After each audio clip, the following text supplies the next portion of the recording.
I am Prakash, welcome to ProLearn। आज हम इस वीडियो में सीखेंगे types of accounts, golden rules of accounting and journal entries. So let's start now. There are three types of accounts.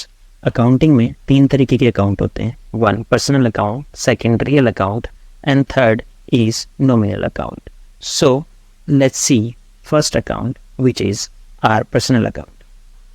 So personal account को हम तीन type of accounts में classify कर सकते हैं. One is natural personal account, second is artificial personal account, third is representative personal account. Natural personal accounts वो accounts होते हैं जो कि ह्यूमन बीइंग से कनेक्ट करते हैं, इंसानों से कनेक्ट करते हैं, let's say debtors and creditors. Artificial personal accounts वो अकाउंट्स होते हैं जो कि ह्यूमन बीइंग से कनेक्ट नहीं करते लेकिन एक सेपरेट लीगल एंटिटी की तरह काम करते हैं, जैसे कि companies, hospitals, banks. Representative accounts वो अकाउंट्स होते हैं जो दूसरे अकाउंट्स को रिप्रेजेंट करते हैं, जैसे कि outstanding salary, prepaid rent, etcetera. So let's summarise it now. Personal account को हम तीन टाइप ऑफ अकाउंट्स में क्लासीफाई कर सकते हैं. One is natural personal account, second is artificial personal account and third is representative personal account. Natural accounts वो accounts हैं जो कि ह्यूमन बीइंग, इंसान से कनेक्टेड होते हैं, जैसे कि डेटर्स और क्रेडिटर्स. आर्टिफिशियल पर्सनल अकाउंट्स वो होते हैं जो कि इंसान नहीं होते लेकिन इंसान की तरह एक सेपरेट लीगल एंटिटी की तरह काम करते हैं, जैसे companies, hospitals, banks. Representative personal accounts वो होते हैं जो दूसरे अकाउंट्स को रिप्रेजेंट करते हैं, जैसे कि outstanding salary, prepaid rent and many more. So let's see now second type of account. Second type of account is real account. Real account वो अकाउंट होते हैं जो कि एसेट्स मीन संपत्ति को रिप्रेजेंट करते हैं, जैसे कि बिल्डिंग, मशीनरी, मनी मीन्स पैसा, cash. So let's see now third type of account which is nominal account. Nominal account expense, losses, income, gains को रिप्रेजेंट करते हैं, जैसे कि rent of the building, salaries of the employees, bills of the telephone bills. So till now we have seen three types of account. One is our personal account, which can be classified into three accounts. One is natural personal account, second is artificial personal account, and third one is representative personal account. Second is real account and third is nominal account. So let's see golden rules of accounting. Golden rules of accounting, हमारे तीन golden rules होते हैं जो कि types of account पर apply होते हैं. First rule is debit the receiver and credit the giver, जो कि पर्सनल अकाउंट पर अप्लाई होता है. Second is debit what comes in, credit what goes out, जो कि रियल अकाउंट पर अप्लाई होता है. Third golden rule is debit all expenses and losses and credit all incomes and gains, जो कि नॉमिनल अकाउंट पर अप्लाई होता है. सो इनको समझने के लिए हमें नेचर ऑफ ट्रांजैक्शन समझनी पड़ेंगी. नेचर ऑफ ट्रांजैक्शंस किस तरीके की होती हैं. अगर हमारी एसेट बढ़ रही है, इफ़ एसेट इज़ इंक्रीजिंग, तो हमें डेबिट करना होगा. अगर एसेट कम हो रही है तो क्रेडिट करेंगे. अगर एक्सपेंस हमारे बढ़ रहे हैं तो डेबिट होगा, और अगर एक्सपेंस हमारे घट रहे हैं, डिक्रीज हो रहे हैं, तो क्रेडिट करेंगे.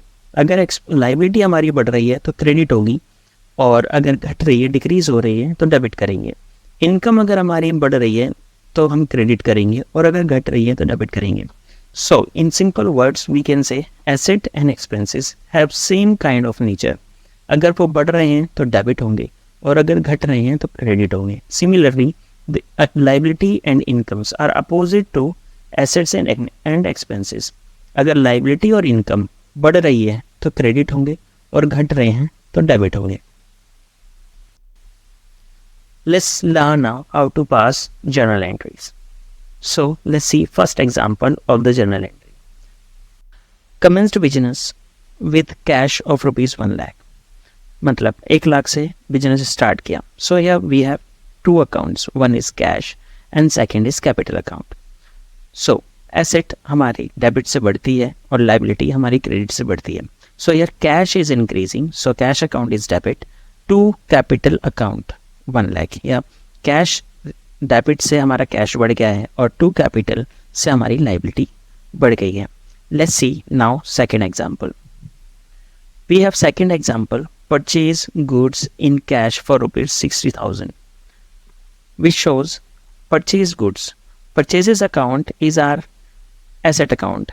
Cash is also our asset account. So यहाँ पर purchases बढ़ रहे हैं और cash पे कर रहे हैं इसलिए कम हो रहा है. So purchases account debit क्योंकि asset debit से बढ़ती है and to cash account क्योंकि credit से कम होती है. So purchases account debit with 60,000 to cash account with 60,000. Now we have third example, which is pays salary of 20,000 to his employees. 20,000 की employ को salary the. So salary is our expense and cash is going out.